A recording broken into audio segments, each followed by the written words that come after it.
Welcome back to the channel US comrade. मेरे प्यारे student, आज की क्लास में हम लोग पढ़ने वाले रंध्र यानी एस्टोमेटा। अगर आपने इससे पिछली वीडियो नहीं देखी जिसमें मैंने प्रकाश संश्लेषण यानी फोटोसिंथेसिस बताया है, स्वपोषी पोषण बताया है, अगर वो वीडियो नहीं देखे तो उसका लिंक आपको डिस्क्रिप्शन बॉक्स में मिल जाएगा। पहले वो वीडियो देखे तब आप ये वाली वीडियो देखें ताकि आपके कॉन्सेप्ट में क्लैरिटी मिले, एकदम क्रिस्टल क्लियर हो, आपके कॉन्सेप्ट में मजबूती हो। ठीक है, अगर आप हमारे चैनल पर नए हैं तो प्लीज चैनल को सब्सक्राइब कर ले, क्योंकि आपका एक सब्सक्राइब करना ही हमें बहुत मोटिवेट करता है। तो हम लोग टॉपिक की ओर चलते हैं। पहला टॉपिक है एस्टोमेटा। एस्टोमेटा से जितने सारे ऑब्जेक्टिव बनते हैं और 2 नंबर वाले क्वेश्चन बनते हैं, लगभग सब आपका कवर हो जाएगा इस वीडियो में। ठीक है, पहले हम लोग देखते हैं एस्टोमेटा यानी रंध्र क्या है। पादप यानी पादप आप समझते हैं पेड़ पौधा, पेड़ पौधे की पत्तियों यानी पादप की पत्तियों तथा अन्य कोमल वायवीय भागों की बाहरी त्वचा में, यानी पत्ते माने पादप यानी पेड़ पौधे की पत्ती या उनके अन्य कोमल बाहरी वायवीय भागों में छोटे छोटे, कैसे रे, छोटे छोटे छिद्र पाए जाते हैं जिसे हम रंध्र कहते हैं। इस छोटे छोटे क्या छिद्र को हम अपनी आंखों से देख सकते नहीं है, इसके लिए हमको माइक्रोस्कोप की जरूरत पड़ेगी। देखिए, ये रंध्र जो है ये पत्ता में पाया जाता है, ठीक है, और कोमल होता है, कोमल तो आप जानते हैं उसमें भी पाया जाता है, और ये तना में भी पाया जाता है, पौधे के तना में भी पाया जाता है। तो तने में जो रंध्र पाया जाता है ना, उसको हम वात रंध्र बोलते हैं। क्या बोलते हैं? वात रंध्र बोलते हैं। तो ये टॉपिक कहीं ना कहीं चौथे चैप्टर से रिलेट करता है, चौथे चैप्टर में भी ये टॉपिक आपको मिलेगा। तो रंध्र आपको समझ में आ गया होगा कि पादप के पत्तियों यानी पेड़ पौधे के पत्तियों में जो पाए जाने वाले छोटे छोटे रंध्र होते हैं, छोटे छोटे छिद्र होते हैं, जिसको हम लोग रंध्र कहते हैं, उसको अपने नंगी आंखों से यानी आंखों से नहीं देख सकते, उसको देखने के लिए माइक्रोस्कोप की जरूरत पड़ेगी। अगर मैं किसी पत्ता के एक भाग को तोड़ लेता हूं और उसको मैं जूम करके यानी माइक्रोस्कोप में देखते हैं तो कुछ इस तरह का हमको दिखाई देगा। देख रहे हैं आप बोर्ड पे, बिल्कुल इस तरह दिखाई देगा। एनसीईआरटी में भी इसी तरह डायग्राम है। ये है आपका, ठीक है, ये आपका रंध्र, एक रंध्र है, ठीक है, एक रंध्र है, बहुत सारे एक रंध्र है, ये आपके रंध्र है, ठीक है। इसके स्ट्रक्चर को समझ लेते हैं, बाकी इसका फंक्शन यानी संरचना को समझ लेते हैं, फिर इसके बाद हम इसके कार्य को भी समझेंगे। ये रंध्र है, इस रंध्र के बीच में जो रास्ता होता है, गेट होता है, रास्ता जो होता है ना, उसको हम लोग रंध्रीय गुहा बोलते हैं। क्या बोलते हैं? रंध्रीय गुहा बोलते हैं।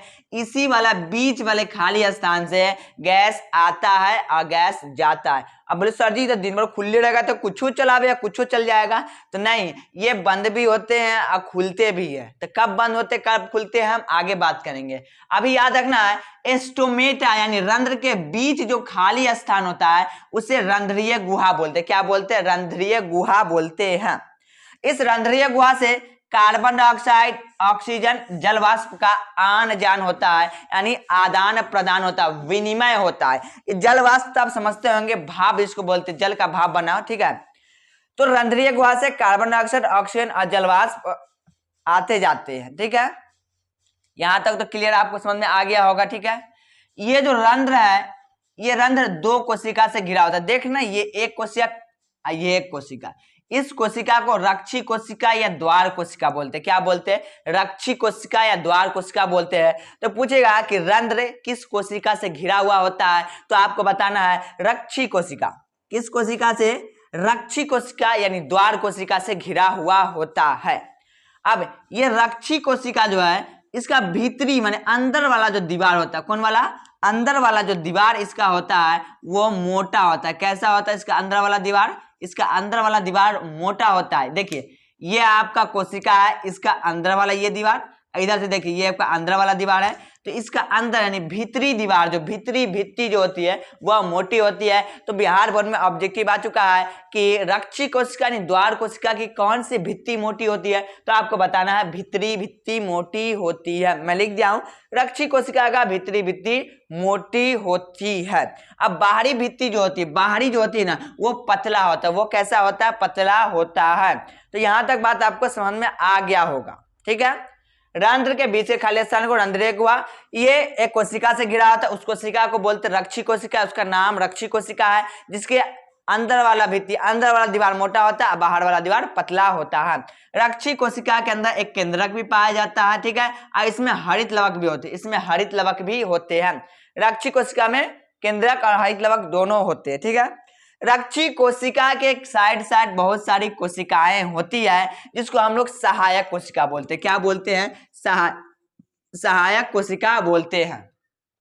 रक्षी कोशिका के चारों तरफ जो कोशिका होती है उसको सहायक कोशिका बोलते हैं। तो ये स्ट्रक्चर आपको समझ में आ गया होगा। अब इसके बारे में बात करते हैं। देखिए, ये जो रक्षी कोशिका है, जब ये फूल जाता है, जब ये फूल जाता है, तो देखिए जब ये फूल जाता है तो इसके बीच वाला जो अंदर वाला जो है ना, ये थोड़ा सा हल्का सा ऐसे खिंचा जाता है, जिसके कारण रंध्र खुल जाते हैं, जिसके कारण रंध्र खुल जाते हैं। जब ये रक्षी कोशिका यानी द्वार कोशिका फूल जाता है तो रंध्र खुल जाते हैं, ठीक है। और जब ये रक्षी कोशिका सिकुड़ जाते हैं, क्या हो जाते हैं? सिकुड़ जाते हैं, तो ये रक्षी कोशिका माने रंध्र जो होता है ना, ये बंद हो जाता है। क्या हो जाता है? बंद हो जाता है। अब आपको समझ में आया?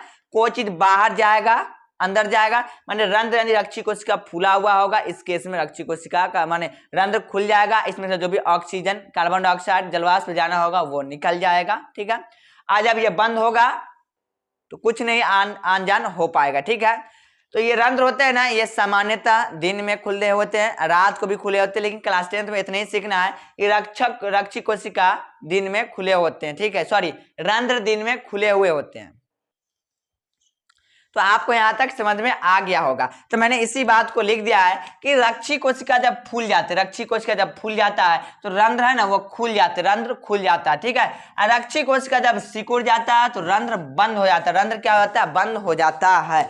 तो यहां तक आपको समझ में आ गया होगा। यहाँ इतना करने के बाद इस टॉपिक से एक भी ऑब्जेक्टिव क्वेश्चन नहीं छूटेगा। इसमें 2 नंबर वाले एक क्वेश्चन पूछते हैं कि रंध्र से गैस का आदान प्रदान कैसे होता है, रंध्र से गैस का आदान प्रदान कैसे होता है। तो हम 2 नंबर वाले जब 2 नंबर ऑब्जेक्टिव सॉरी 2 नंबर वाले जब क्वेश्चन कराएंगे तो उसमें एकदम बढ़िया से हम लोग समझेंगे।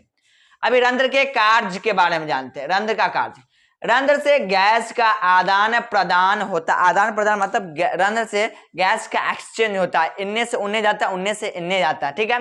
तो इससे माने ये जो रंध्र है ना, इससे कौन कौन गैस आते हैं? कार्बन डाइऑक्साइड, ऑक्सीजन, etc का आदान प्रदान होता है। तो ऑब्जेक्टिव पूछेगा कि गैसों का आदान प्रदान किसके द्वारा होता है? तो रंध्र के द्वारा होता है, ठीक है। कभी कभी रंध्र नहीं, ऑप्शन में पत्ती दे देता है तो पत्ती को टिक लगाएंगे। ऑप्शन देता है पत्ती, जड़, तना, इनमें से कोई नहीं, तब उस केस में आपको पत्ती को टिक लगाना है, क्योंकि रंध्र जो है ना, रंध्र जो है ये पत्ती में पाए जाते हैं, ओके।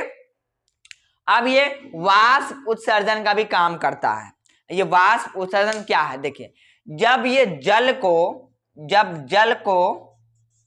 भाप बनाकर, क्या बनाकर? भाप बनाकर जब निकालते हैं, इस क्रिया को बोलते हैं वाष्प उत्सर्जन। क्या बोलते हैं? वाष्प उत्सर्जन। यानी जब पौधा अधिक मात्रा में जल निकालता है तो उसको भाप बना करके निकाल देता है। वो भाप कहाँ से निकालता है? तो रंध्र से निकालता है। कहाँ से निकालता है? रंध्र से निकालता है। तो जल को भाप बनाकर निकालने वाली क्रिया को हम लोग वाष्प उत्सर्जन कहते हैं। चौथे चैप्टर में अच्छे समझेंगे वाष्प उत्सर्जन क्या है, इसके क्या महत्व है, ठीक है। ये हमारे क्या कहते हैं, पौधे के तापमान को भी नियंत्रित करता है। तो वो चौथा चैप्टर में इसके बारे में हम लोग बात करेंगे।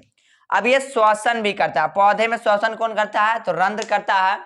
तो यहां तक आपको समझ में आ गया होगा, तो इसका स्क्रीनशॉट ले लें आप।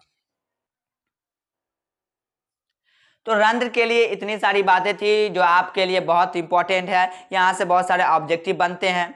तो आज के वीडियो में इतना ही, मिलते हैं नेक्स्ट वीडियो में। Thank you. हाँ, अगर आप चैनल पर नए हैं तो प्लीज चैनल को सब्सक्राइब कर ही लें, ठीक है।